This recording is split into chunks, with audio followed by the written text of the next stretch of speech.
on the previous episode. Through limiteds, right? Tyler Lockett picked one up yesterday for 440k.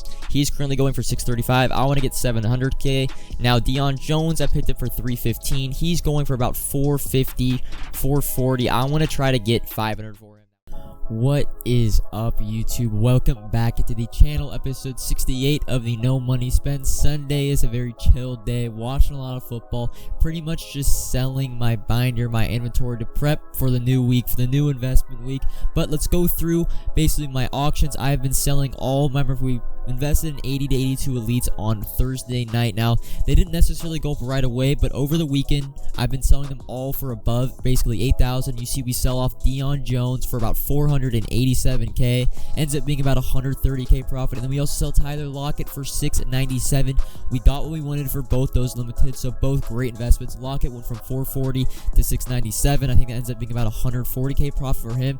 Overall, just a great weekend in terms of the market rising up what we wanted, but we did have to make kind of a non-necessarily investment. Basically, I was trying to power up Dan Marino, not power up Dan Marino. I was going to play some weekly gameplay, and I wanted to get Dan Marino have pass lead elite and hot route master, and I did not realize you need the power up to get into 96 basically to be able to use pass lead elite on that tier 2 ability slot. So had to spend basically 370k, and so you see a bunch of training, like 10k training. It was something insane. So pretty much had to spend, like, I think it was like 600k on the power up Dan Marino and powering him all the way just to be able to get past lead elite and hot route master on the same card. But we had some leftover training, right? We had about, I think it was 3,000 training leftover from powering up Dan Marino.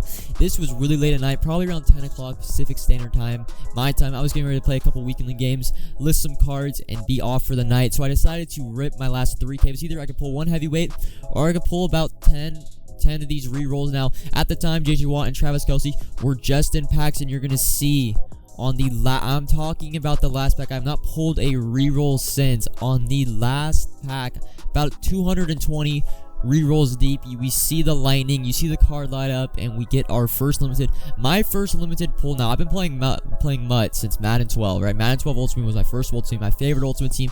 Have not pulled limited since Madden 12. If you remember, painted Al Harris playoff card, I pulled him the first day he was out.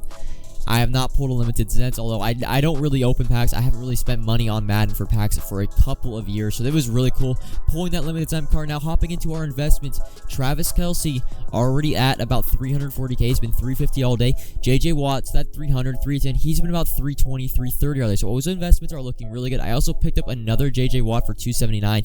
Tried to pick up another Travis Kelce for 280, but just couldn't get one last night. It was late. They weren't really listed as much. So we have 2 Travis Kelce's, 3 JJ Watts. I think the sell date for me is going to be Wednesday night. If you plan, of course, you can probably get much more coins if you hold on to them for a couple weeks, but in terms of that 1 week turnaround, I'd say Wednesday is our target day to sell. Now, in terms of what else is in my binder, not much. I have about 80, I think 70 to 80, 80 to 82 elites that I'm just casually selling off, being really patient. I'm getting 8k minimum per card.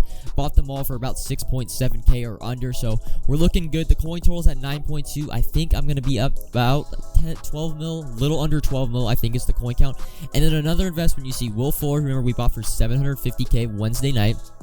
He's chilling at about 1.1 mil. I think if he goes up to 1.2 and I get 1.2, I might sell him off Wednesday night as well, and then look to buy him back next week in case of another speedy wide receiver comes out and he kind of drops in price to 900 to 800k. But looking at the training market, you saw the training has dipped like we said it would, about 220k now, because with limiteds out of packs, there's not much demand for training as there was, of course, when they were in packs. So training has dropped down, back down to about that 21 training coin per training basically. Now, another method, a coin making method that I haven't really gone over this weekend, but buying 83s, 383s for an 85, 86 exchange has been pretty profitable pretty much all weekend. I have kind of forgot about it. I saw a couple of YouTube videos on it, but I didn't want to make my own. I'll put the links of the videos in the description to give them credit, but this is something we're not really going to look at right now, more for in the future, basically when the most feared cards are back, like being spammed next weekend, right? When there's 7.5k, it's kind of up to 8k right now. So that's we're gonna keep our eye on that method throughout the weekend next weekend. But hopping into the team, the weekly gameplay, you see on defense, the abilities are pretty much the same. We pretty much have Acrobat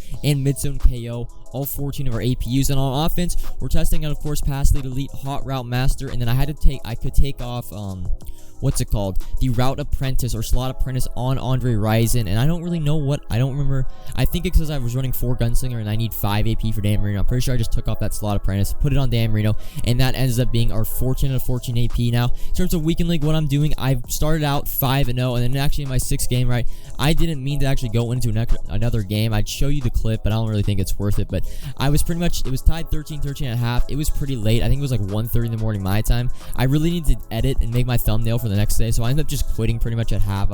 I know I'm not going to complete the 25 games. I was playing a budget team. The dude messaged me, was pretty mad, actually. I might throw a little screenshot up on the name, but the dude was pretty mad about my team match. Like, I thought, you know, he can take the win. He probably needs it more than me. I'm not going to get done with my 25 games, so let someone have a free win. So I'm currently 5-1. Depending on how my fantasy matchups go, if I'm in a good mood, I'll probably play a couple more Weekend League games tonight, maybe get to 10, 11 wins.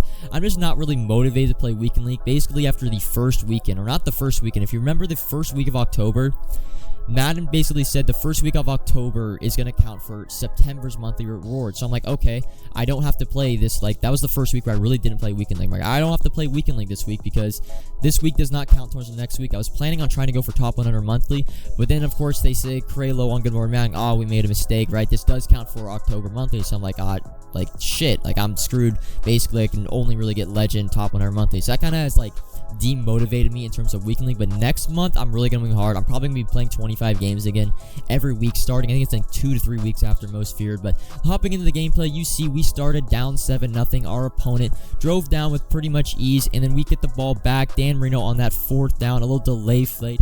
Love Dan Marino's car. I'm starting to love him more and more. Initially, when I first got him, right when I first did that, I did some gameplay, did a review on him. I didn't really like him that much. Dan Marino's release, it's the Aaron Rodgers, the little flick, the sidearm flick. It is faster than Gunslinger. It is faster than Gunslinger. And then as well, Dan Marino having the Raiders chem just gives me more leniency, more leeway to put other cards in my team. I don't really consider, like, yeah, I have Raiders 50 out of 50, right? By the way, I don't know how we don't get that interception. I don't really consider my team a 50 out of 50 Raiders because I don't have, like, the Raiders players I have, of course, they're meta players, so the top end players, but most of my other team, right, like, I got Will Fuller at wide receiver, bunch of other DBs. I got like Marcus May, a bunch of Jalen Ramsey. Like, I don't have a full 50 out of 50 Raiders. It's more basically like, feels like a 25 out of 25 Raiders, and then the rest of my team can be any positions. And I still have leeway on my team to add a couple more players that are non-Raiders players as well. But yes, getting it back into this game, you see, we kind of made a stop towards the end of this half at 2nd and goal here. Our opponent just decides to run twice and take his 3. And I'd say, if you've been watching me for a minute, you know my offense, I'm pretty good on O. I'm a robot in the pocket. I do run gun bunch. If you haven't seen my gameplay, don't play too much Madden like competitively anymore, so I pretty much have to go back to what I'm used to. That is, will be gun bunch and then 3-3 wide on offense, because there's the 2-4-5 meta that has become more and more popular. I'm just sticking to 3-3-5 wide, and I tend to just make adjustments based on my opponent's gameplay, his tendencies, his favorite plays. But 3rd and 10 now, I kind of got stuck in the red zone. Dan Marino, I'm gonna go to my money. Actually, this is my 2-point conversion play. Very simple high-low concept between the 10-yard dig and the little running back route, and you're going to see the running back kind of got stuck on a lineman. The user forgot about him, and Cordell Patterson is going to make his way into the end zone now. 14-10, needing a stop. Our opponent had run deuce close all game, ran one play without deuce close, and we get a sack, and then runs another play, and my user just kind of got lazy. I don't really know what I was following on that route. On my hard flat on the right side of my field, I should have trusted that to play it, but then he hits it with the seam route. I believe that is Tyreek Hill. This guy did not have the best of teams. You see Josh Allen and Deion Thomas in a very outdated team, but you got to respect all teams in Madden. Madden, pretty much, if you have I'd say 88 or 89 overall team, and you can be coming against 92, 93 teams, you're pretty much good. Really, the only disadvantage if you have like an 84, 85 team, and of course you come up against a 90 overall team. That's where I really think the talent, the overall discrepancy really comes into play. But if you have an 88 overall team, I believe you could compete with anyone in this game in terms of skill, managing the clock, not throwing turnovers. But pretty much, we are going to give up another run to LT. He's going to go back up 17-14. And at this point, there's 4 minutes left to go in the 4th. This is a money drive. I have not stopped my opponent all game. So you're going to see, I'm going to go to my like check down offense, right? I have my bomb offense, which is like drag trail, verticals, clear out. And then I have my clock management offense, which is flood, mesh post, a lot of runs, and you're gonna see we are chewing that clock. Really, I could score, honestly, I could probably score in one play against this guy whenever I want, but I'm just gonna keep checking down. You're gonna see Jared Cook, a little flip Dan Marino.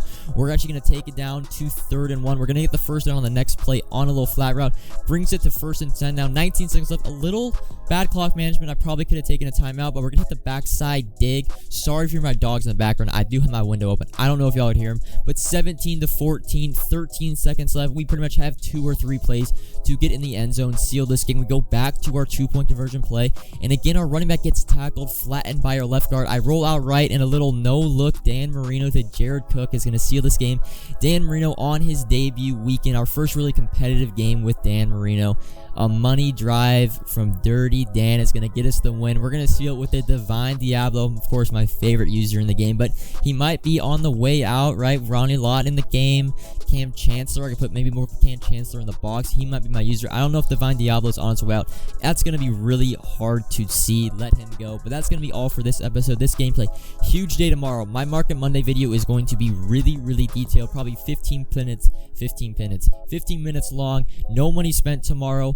Make sure you are selling your cards off your weekend league not weekend league, but just weekend investments throughout the weekend. You probably have till Monday night because, of course, Tuesday, Team of the Week, a little more market crash. We're going to be investing in Team of the Weeks, investing in most spheres, but that's going to be on tomorrow's Market Monday video. And until next time, subscribe, like, comment if you have any questions, and peace.